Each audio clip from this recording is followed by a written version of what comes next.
It's going to be a little bit out of turn in how I had planned it, but I'm going to go ahead and pass it over to Rose City Cop Watch, who's going to talk about how harm reduction fuels the work that they do.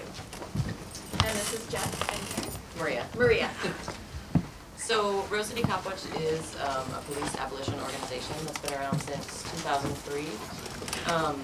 And we have a long-range vision of living in a world without police. So over the last 5 years, we've focused on several projects, including cop watching patrols, where we actually, can you guys hear me? Okay, where we actually go out to the streets and we observe police behavior. So we go out with a crew of at least 4 people. We have a camera, a note taker, somebody whose job it is to interact with the police, and we record police behavior. So the goal being that if we're observing police behavior and where they're recording it, that they'll be less likely to abuse their power. We also do your rights in the police trainings and how to cop watch trainings. So just giving people kind of the lowdown about how to interact more safely with the cops. And then how, if you want to cop watch, how to do that safely also. So and we have a website, which is rosecitycopwatch.org, and you can email us if you want to get involved or come to a training or find out what our next training is. So we're going to focus tonight mostly on our Alternatives to the Police project, which we started in 2007 with the goal of really getting real about, okay, so we do cop watch patrols and we do these trainings, and we're empowering people with their rights, and we're supporting people to interact with the police in a safer way, and we have this vision about living in a world without police. So what does that mean for us, and kind of where do we go with that? Like, what have other people done in other cities or other countries, and what can we do here locally to actually like move towards that vision and help actualize it? So Jeff's going to talk a little bit more about that project, and then we can have that. Right, so Rose City Cop Watch, we're about getting rid of the cops, not having any world without them, and that's a lot of, as Maria was saying, that's a lot of what our work is attacking them, damaging them, trying to diminish their power. But the reality is that in our communities, people do have real concerns and valid concerns about their safety and about, well, what mechanisms for safety and justice do we have? Because that is a part of what the cops do. We don't think the fundamental thing that the police do is keep people safe. We think fundamentally what the police do is violently enforce this patriarchal, white supremacist capitalist system. But part of what they do also is keep people in certain situations, deal with people's concerns around safety. And that's absolutely necessary work.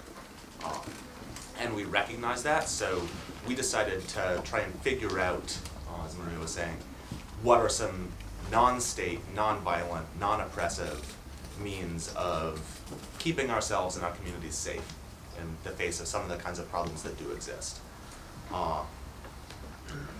So we've taken a couple of really small steps in that direction so far.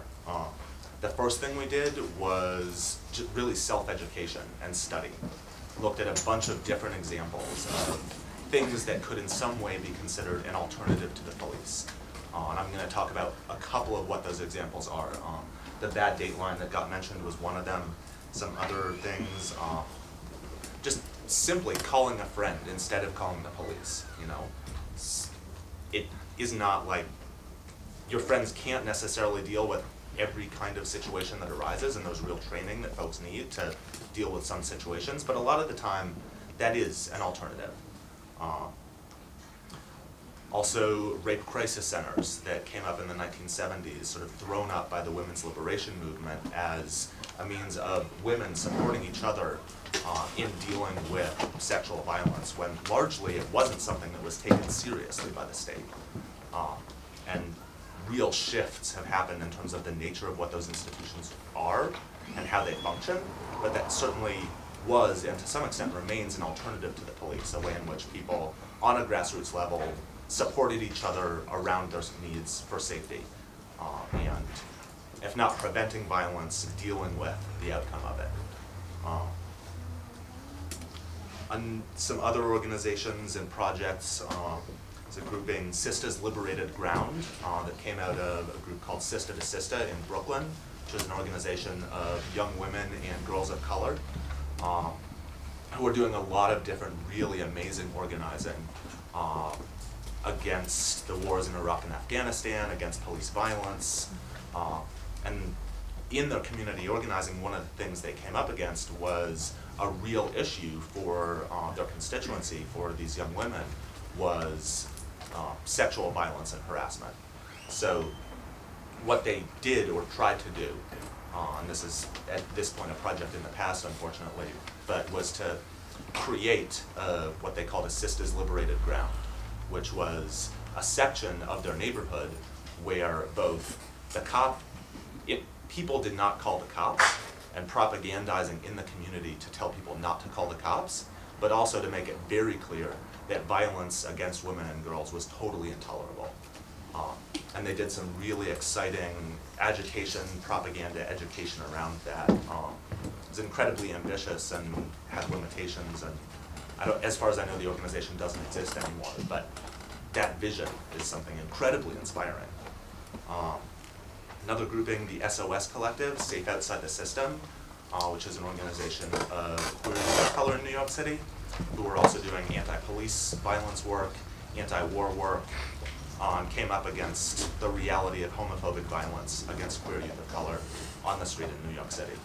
And so they are taking it on, and instead of asking people to turn to the police who don't take the safety of queer youth of color seriously anyway, to create safer spaces in the community, churches, businesses, etc., where folks can turn when they face violence.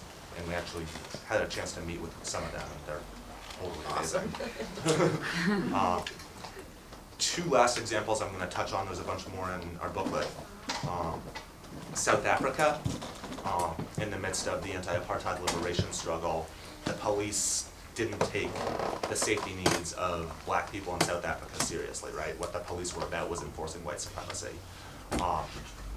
So people set up community councils to deal with issues, concerns, interpersonal conflicts, safety stuff in their communities. Not going to go in depth about how that functioned. And then also in Northern Ireland, in the anti-colonial liberation struggle there, right? Again, like the occupation police force was not prioritizing the safety of Irish Catholic communities,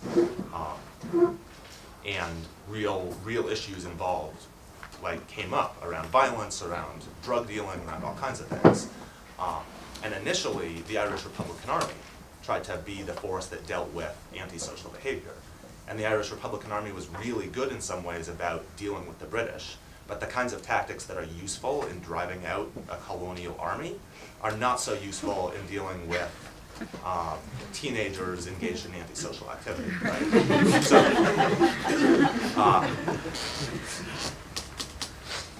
So the IRA and some other folks actually turned to some folks with skills around conflict resolution and restorative justice and created a system also of like committees and sort of grassroots, non-state court kind of systems that have been a real inspiration to us in terms of this work.